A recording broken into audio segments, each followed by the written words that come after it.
বন্ধুরা কেমন আছেন সবাই? নিশ্চয়ই ভালো আছেন। আজকে কিন্তু পুরো বিকেল জুড়ে গুড়ি গুড়ি বৃষ্টি হচ্ছে। একটু আগে কিন্তু প্রচুর পরিমাণে বৃষ্টি হয়ে গেল। এখন বর্ষাকাল, আষাঢ় মাসের 26 তারিখ আজ। এই দেখুন এখনো কিন্তু প্রচুর বৃষ্টি হচ্ছে। আকাশে কিন্তু প্রচুর মেঘ। বাংলাদেশের যে ষড় ঋতুর দেশ, এদেশে কিন্তু বর্ষা যে ঋতুটা অর্থাৎ বর্ষাকাল, এটা কিন্তু স্বতন্ত্র একটি ঋতু। কারণ এই ঋতুতেই শুধুমাত্র প্রচুর পরিমাণে বৃষ্টি হয় এবং আকাশে মেঘ দেখা যায়।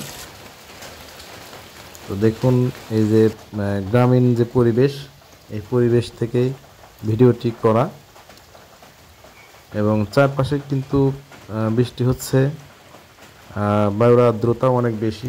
বঙ্গোপসাগরে প্রচুর পরিমাণে লঘুচাপ সৃষ্টি হয়েছে, অর্থাৎ বায়ুমণ্ডলে কিন্তু প্রচুর আর্দ্রতা রয়েছে। সেই আর্দ্র বাতাস অর্থাৎ জলীয় বাষ্প উত্তরাঞ্চলে প্রবাহিত হওয়ার কারণেই এই বৃষ্টিপাত অনেকদিন যাবতই চলবে। আবহাওয়া সংবাদ অনুযায়ী 1 সপ্তাহ যাবত এটা অব্যাহত থাকবে। তো সবাইকে অনেক ধন্যবাদ।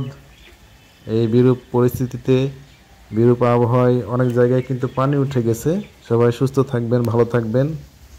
সবার জন্য শুভকামনা রইল। অনেক অনেক ধন্যবাদ। আবার দেখা হবে।